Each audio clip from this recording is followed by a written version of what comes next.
making progress. Played really hard the first half. Gave up some easy baskets the second half against Michigan, but I think we made a step in the right direction. And Peyton was really good down the stretch, and the rest of the guys, really joined in there. So, no, it was a good win, and I think we're getting better. So, just see. Feel like with so many new guys that maybe it's coming together a little quicker than maybe you could expect, or some past years when you Well, didn't it's integrate so just many new? experienced guards.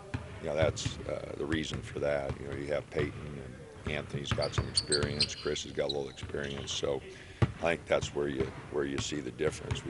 Our guards are more experienced than what we've had in previous years.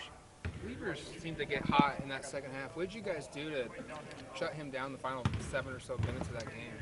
Well, I should have been switching those ball screens a lot earlier. That's my fault. I didn't make an adjustment quick enough there. Francis did a tremendous job, containing it. And we lost him there a couple times early in the half. He got it going, but the ball screens were giving us some problems, and I was just really slow making an adjustment. Seems like Francis could do that well last year too. Is that pretty unusual for a big guy to be able to guard like that on the perimeter? He's gotten better at it. Jordan was great, and Chris was great at it. We've been really fortunate.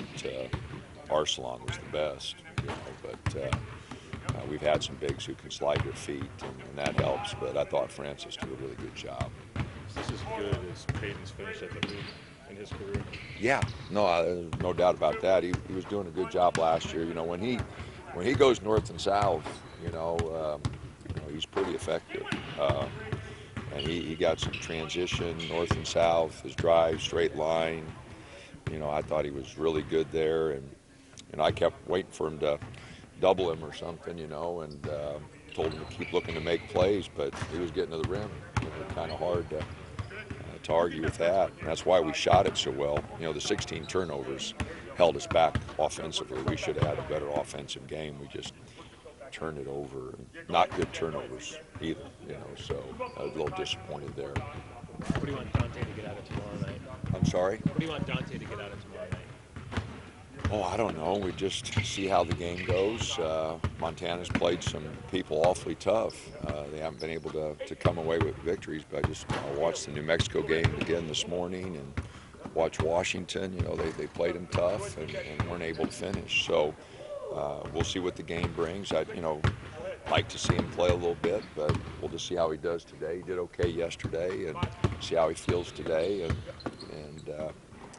try to bring him along. Shakur update? I don't know. He won't be ready this week. He won't play either game. Earliest would be after Christmas, but he won't play this week. With the way you try to integrate Molly, I'm assuming it's a little bit different than like Lou last year was coming off an injury plus having not practiced. This is maybe an endurance plus learning the offense and scheme situation.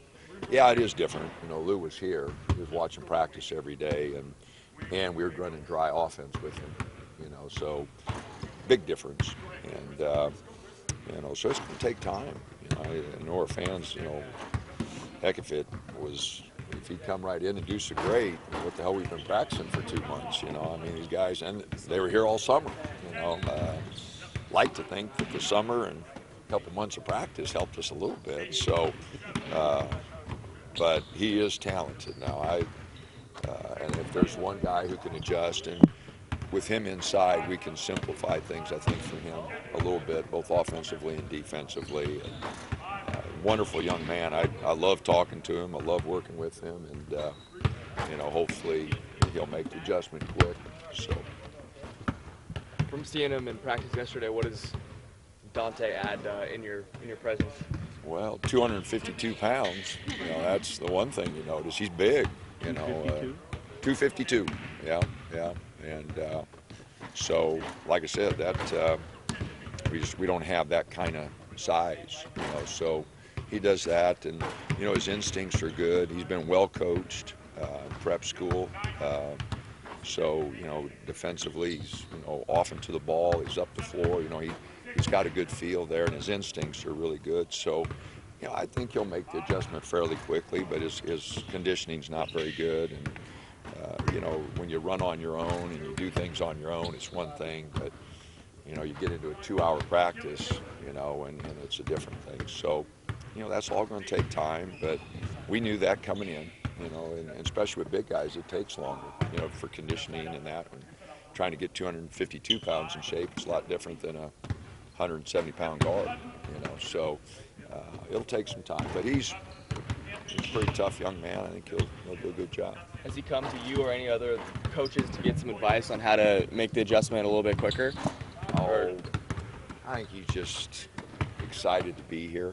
You know, I think he's taking it day by day, and you know, hopefully, you know, things will progress pretty quickly for him. How helpful is it that you don't have school and just 2.5 weeks of free games that he can get acclimated? And Well, I think focus it should on- help. Yeah. No, I hope it will. You know, we got a little more time here, and don't have the pressures of, you know, going to school and study hall and that. So, you know, I'm hoping that'll help him a little bit. When you've had so many big wins in your career, Dan, and you've been in tournament for years, beyond the teaching points that you talk about in the game on Saturday, are you able to really appreciate the way looking back at film and that, just how big that was, how truly great a basketball game that was? That's still part Well, of I thought it was a good game. You know, I mean, when I was able to watch it, you know, I thought the intensity level from both teams, you know, we hit shots early, but they were playing hard. I mean, we just, you know, Anthony hit some tough shots, you know, and when they got it going, you know, I thought we got a little leg weary there in the second half. I thought we gave them some easy baskets, but other than that little stretch there, I thought defensively we were pretty hard-nosed. I thought our blockouts were better. So I thought we played, you know, a pretty good game, and you know, I thought our intensity level the first half was really good. You know, that's as well. Like I said, I thought we got just a little fatigued in the second half there, just because we played a little harder. But no, it was a good game and great crowd and great atmosphere. So those games are fun. That's why the guys came here, you know, to play in those kind of games, and hopefully we'll have a lot more of them. Do you think like the Bahamas and Memphis helped you with the intensity for that? Oh, it's hard to tell. You know, road games are different. You know, in basketball, everybody's right there. But no, you know, it's a gradual stair step you want to take, and our guys, and again, our experienced guards. You know, that makes a big difference. You know, we don't turn it over a lot. Now we did against Michigan, but you know, we're averaging 11.8 turnovers a game. You know, if we can keep it at that, you know, I can live with that. 16 was a little over the top the other day, but you know, we can keep it around 10, 11 turnovers, and that's experienced guards. You know, and you know, the turnovers have got us in trouble just in a couple games, but we got to do a better job there. Thanks, Coach. All righty, thanks.